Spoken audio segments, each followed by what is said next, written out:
Welcome back to Sicksinz Gaming. Come check out my Dead Cells Switch review, one of my favorite indies that I've been playing so far on my Switch. Enjoy. In Dead Cells, you play as an undying prisoner that's condemned to an eternity of fighting and striving to unlock the mysteries behind your sentencing, the madness of the king, and the sickness that ravaged the kingdom. Now to do this, you will die a lot. In the dungeon corridors, it will shift around, and your remains will be redeposited where they began. Just keep that in mind.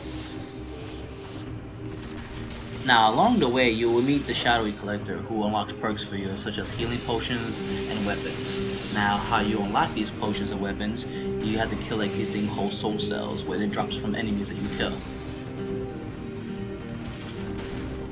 There's also a blacksmith who enhances your weapons damage and actually modifies as well.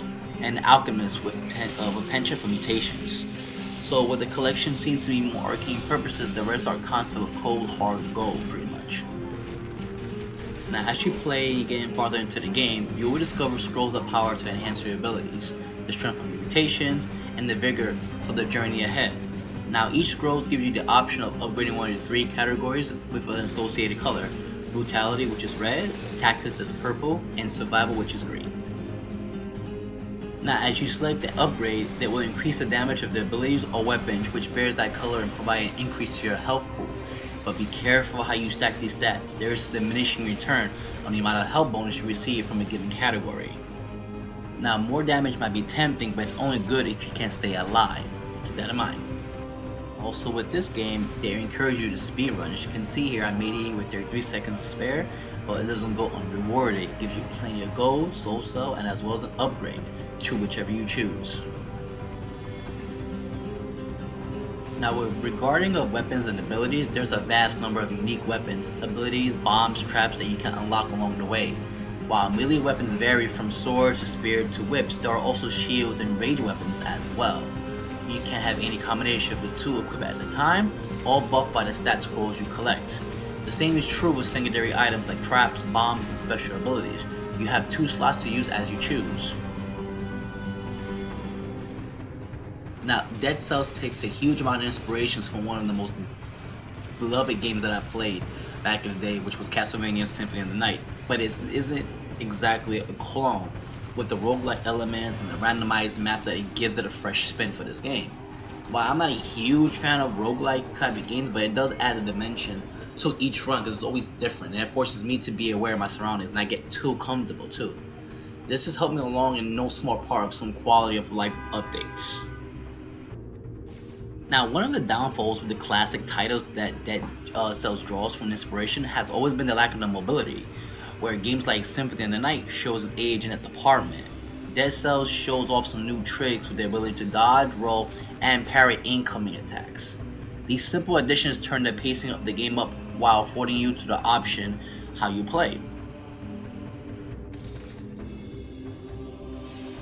Now my biggest complaint with Dead Cells is that at a certain point in the game, it feels like your progression slows down dramatically. Without some of your mobility rules to assist your runs on any clear path toward acquiring them, you are left in a bit of a pinch to figure out on your own how to. This leads to some measure of repetition, but that repetition does produce advancement in other areas, so it isn't a total waste.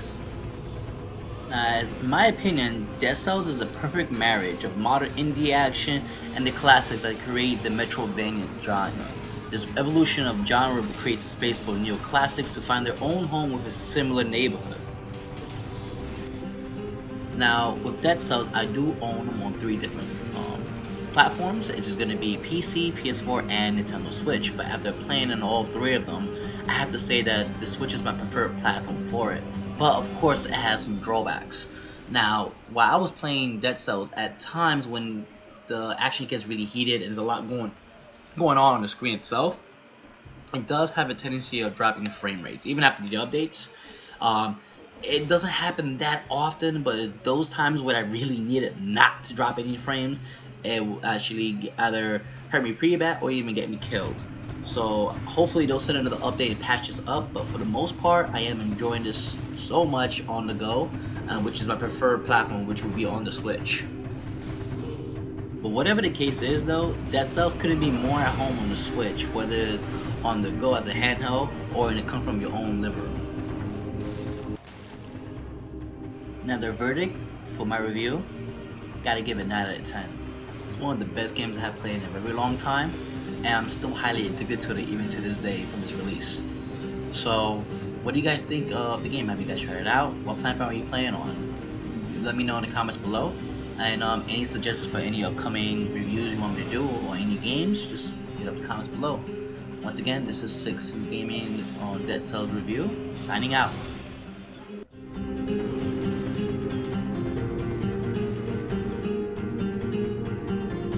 If you enjoyed this content, please like and subscribe if you haven't for more upcoming reviews of various games I'll be doing. Once again, thank you for your support.